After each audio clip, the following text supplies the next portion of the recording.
Hello friends, नमस्कार सभी के लिए। मैं मोहित कुमार आप सभी का यूनिक एकेडमी पर बहुत बहुत बहुत बहुत स्वागत करता हूं और उम्मीद करता हूं कि सारी चीज़ें आप डे बाय डे सारी चीज़ें क्लियर हो रही होंगी।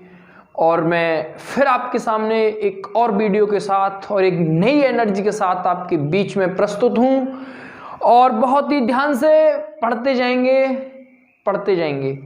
और आज का जो टॉपिक है 2.2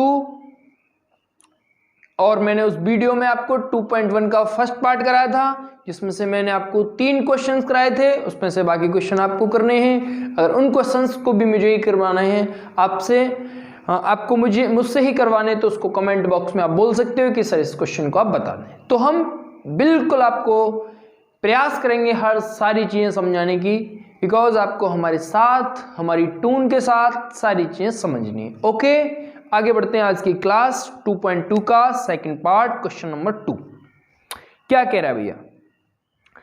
find the quadratic polynomial each which the given numbers of the sum and product of its zeroes respectively. मतलब कि ये हो गया जो नंबर ऑफ जीरोज हैं, सम और प्रोडक्ट ऑफ जो दे रखा है आपको, उससे हमें क्वाड्रेटिक पॉलिनोमियल बनाना है। और बहुत आसान है। जैसे हम वहां से एक पॉलिनोमियल्स आपको दे रखा था, वहां से हम उसके जीरोज फाइंड कर रहे थे, तो वही चीज है। अब यहाँ पर जीरोज दे रहे हैं, पॉलिनोमियल्स फाइंड करना है, सीधी सी बात है, डजंट मैटर। अब बहुत आसानी से सारी चीजें समझ लेंगे। मैं फिर एक लाइन के साथ शुरुआत करता हूं। दिन सवर जाएंगे तुम मिलो तो सही, जख्म भर जाएंगे तुम मिलो तो सही, रास्ते में खड़े दो अधूरे स्वप्न, एक घर जाएंगे तुम मिलो तो सही, एक घर जाएंगे तुम मिलो तो सही। कुमार विश्वास जी की ये बहुत ही खूबसूरत पंक्तियां हैं, जिनको मैं बहुत ही लाइक करता हूं, और आप भी ध्यान से देखें, इस चीज को समझेंगे क्या है। क्वेश्चन पे आते हैं भैया। उसमें आपको जीरोज हैं जो अल्फा प्लस बीटा 1 के बराबर है 1/4। ये सम ऑफ जीरोज हैं, सम ऑफ जीरोज, और प्रोडक्ट ऑफ जीरोज ये रेस्पेक्टिवली मींस हो गया कि लगातार में है।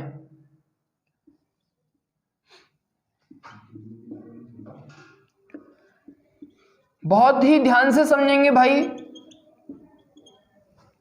वो ये है भाई, alpha into beta is equal to -1 है, -1 है। अब यहां से हमें क्वाड्रेटिक इक्वेशन निकालनी है।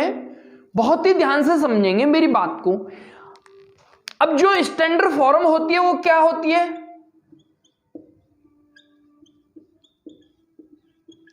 स्टैंडर्ड फॉर्म होती है मेरे लाल ax² प्लस bx प्लस का c बराबर 0। यही होती है कि नहीं? हाँ या ना? मेरी बात को फिर से समझेंगे। अच्छा, अब अल्फा प्लस बीटा बराबर क्या होता है? -b/a, और अल्फा इंटू बीटा बराबर क्या होता है? c/a। ये चीज मैं ऑलरेडी आपको करा चुका हूं। अच्छा, अब इनकी जो वैल्यू है वहां कितनी गिवन है मुझे? 1/4, और इसकी वैल्यू मुझे कितनी गिवन है? -1। तो वही खेल है भाई। यहां पे हम 1/4 बराबर -b/a। आ रही ना बात समझ में? अगली लाइन, अब -1 इज इक्वल टू c/a। यहां से आपको एक छोटी सी चीज समझनी है। यहां पर a की वैल्यू कितनी है कुमार साहब? 4 है। और यहां पर a की वैल्यू कितनी है? यहां पर a की वैल्यू बोलेगे कि 1 है। तो यहां पर रेशियो, आप एक छोटी सी बात को समझें कि अगर आपने दूध और पानी के मिश्रण में अगर दूध और पानी का कोई आपके पास मिश्रण है, अगर आपने उसमें 10 लीटर पानी मिला दिया है किसी 10 लीटर दूध में, अगर आप ये कहें कि आपका कोई, आप वहां से दूध किसी को दे रहे हो तोल के, तो आपका कोई अजीज मित्र आ गया और उससे बोला मतलब आप ये सोचो कि ये भाई मेरा क्लोज फ्रेंड है, मैं इसको पानी नहीं दे सकता, इसको दूध ही देना है मुझे, तो ये पॉसिबल नहीं है कि जो आपने मिश्रण बनाया है उस मिश्रण में से आप दूध और पानी का समान ही अनुपात में सारी मतलब दूध जाएगा उसके लिए। बात समझ में आ रही है? तो रेशियो कभी बदलता नहीं है। बात क्लियर हो पाएगी नहीं? हाँ या ना? रेशियो तब बदलता है जब हम किसी चीज को पहले बढ़ा दिया फिर उसमें से घटाने के पर कोई रेशियो पे फर्क नहीं पड़ता है। रेशियो पे तब फर्क पड़ता है जब उसमें हम कुछ चीज डालते हैं। ये बात क्लियर हो पाएगी नहीं? हाँ या ना? तो वही कॉन्सेप्ट यहां पे समझना है तुम्हें। तो यहां पर a की वैल्यू 4 है और यहां पर a की वैल्यू 1 है, तो मुझे यहां 4 करने के लिए मैंने सोचा कि भाई 4 का ऊपर गुणा कर देता हूं और 4 का ही मैं नीचे गुणा कर देता हूं। कोई दिक्कत आई इतनी सी बात में? तो भाई ये 4 हो गया, ये 4, अब कोई दिक्कत ना है। अब कर देंगे सवाल कैसे। स्टैंडर्ड फॉर्म क्या है हमारी? ax² प्लस bx प्लस का c। बात क्लियर हो पा रही है कि नहीं? मीन्स 1 की वैल्यू कितनी है? 4, तो यहां लिख देंगे 4x² और b की वैल्यू कितनी है? माइनस का 1 आएगा, यहां पर ध्यान में रखना है, यहां पर माइनस का 1 आएगा x। और c की वैल्यू कितनी है भाई मेरे? c की वैल्यू भी 4 है, किसकी है? प्लस की इज इक्वल टू 0। तो इसकी जो इक्वेशन बनी है वो क्या है? 4x² x माइनस का प्लस का 4 इज इक्वल टू 0। अगर इस चीज का आपको भरोसा नहीं है क्या ये सही है क्या ये गलत है, तो कोई भी दिक्कत ना है, आप फिर इनको वापस से निकाल सकते हो।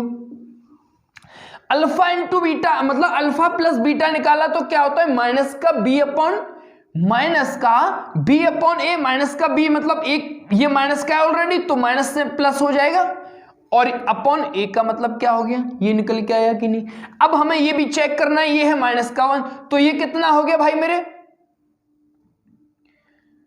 यहां माइनस का आएगा, यहां पे माइनस का 4 आएगा, क्योंकि यहां माइनस है ना, तो माइनस का 4, तो ये कितना हो गया भाई? 4 माइनस का बटे 4, तो ये कितना हो गया भाई मेरे? माइनस का 1। ये बात समझ में आई कि नहीं आई? हाँ या ना? तो ये चीज है और यही इसका पहले सवाल का उत्तर हो गया। ये बात समझ में आई कि नहीं? ये बात समझ में आ गई होगी। इस टाइप के मैं आपको 5 क्वेश्चन दे रखे हैं, 3 क्वेश्चन अभी इसी वीडियो में हम कर लेंगे, बाकी के 2 क्वेश्चन आपको करने हैं और कमेंट बॉक्स में उनका आंसर बताने। बात क्लियर हो पाई कि नहीं? मेरी बात को समझेंगे, बहुत ही खूबसूरत बात से मैं आपकी दिल तक पहुंचाऊंगा अपनी बात। अगर आप मेरी बात आपके दिल तक पहुंच जाए तो वाह वाह करें और अपना कमेंट में रुझान दें कमेंट बॉक्स में कि हाँ, जो भी चीज समझ में आ रही है तो भी बताएं, नहीं आ रही है तो भी बताएं, लेकिन कमेंट जरूर करें। और मैं हर कमेंट का आपको रिप्लाई भी कर रहा हूं मोस्टली, तो प्लीज चैनल पर विशेष फोकस है मेरा और मैं कोशिश कर रहा हूं सारी चीजें बिल्कुल ऐसे क्लियर होंगी आपकी। अगला क्वेश्चन क्या कह रहा है? अगला क्वेश्चन है अल्फा, मैंने वो लाइन हटा दी, ध्यान से समझ लेंगे। अल्फा प्लस बीटा बराबर √2 और अल्फा इंटू बीटा बराबर है 1/3। बात क्लियर हो पा रही है कि नहीं? मीन्स ये हो गया भाई, स्टैंडर्ड फॉर्म क्या होती है? ax² plus bx plus c बराबर 0। अच्छा, अब ये कब होगा? ये तब होगा भाई मेरे जब माइनस b अपॉन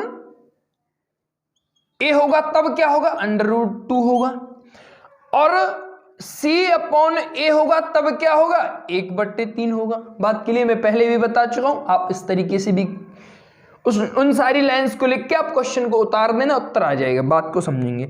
अब यहां a बराबर कितना है? 3 है, और यहां a बराबर कितना है? 1 है, तो इसको बराबर करना पड़ेगा। तो मैंने क्या काम कर दिया, इसमें 3 ऊपर चिपका दिया, 3 ही मैंने नीचे चिपका दिया। अब a बराबर 3 हो गया, यहां भी a बराबर 3 है। स्टैंडर्ड फॉर्म में इसका उत्तर लिख देंगे, क्या हो जाएगा भाई? ये होगा a बराबर 3, तो मतलब हो गया 3x², यहां होगा माइनस का 3√2, x और ये होगा प्लस का 1 इज इक्वल टू 0। ये इस सवाल का उत्तर हो गया। बात क्लियर है? आप चाहो तो इसको चेक भी कर सकते हो।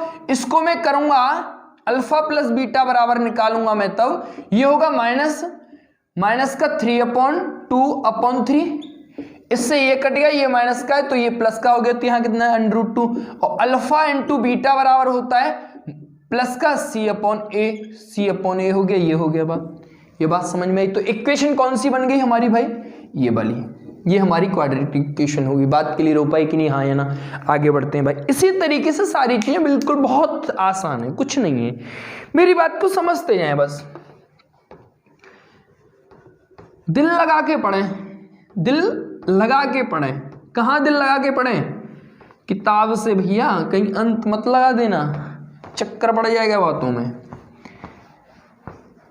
ये दिल की बात है बबुआ, ये दिल ही जाने। आगे समझते हैं, आगे क्या कह रहा है। आगे क्वेश्चन है जो अल्फा प्लस बीटा बराबर दे रखा है आपको 0 और अल्फा इंटू बीटा बराबर दे रखा है √5। यही बात है कि नहीं? हाँ या ना? √5 है ये। अब समझेंगे। अब ये कब होगा? ये तब होगा -b/a बराबर 0 और ये कब होगा? C/a बराबर √5। ये मैं पहली वीडियो में बिल्कुल डिटेल में सारी चीजें समझा चुका हूं। वीडियो बहुत लंबा हो जाएगा, सारी चीजें आपकी समझ में आ रही होंगी। क्वेश्चन सेम है। अब a बराबर यहां कितना है? 1 है, तो a बराबर यहां भी 1 ही होगा। तो b बराबर 0, तो फिर स्टैंडर्ड फॉर्म क्या होती है? ax² plus bx plus c बराबर 0। a बराबर कितना लिखा? 1, तो मतलब x²। b बराबर 0 तो 0 ही आ जाएगा यहां, और प्लस c बराबर कितना? √5 बराबर 0। तो ये हो गया x² प्लस का √5 बराबर 0। ये भी एक पॉलिनोमियल हो गया। बात क्लियर हो पाई? ये ही इन सारी चीजें हैं। आप चाहो तो इसको भी चेक कर सकते हो, डजंट मैटर, विद इन सेकंडों में उत्तर। मेरी बात को समझ पाई कि नहीं? हाँ या ना? मेरी बात आपके दिल तक अगर पहुंच गई हो तो प्लीज प्लीज वीडियो को लाइक करें, शेयर करें, सब्सक्राइब करें चैनल को।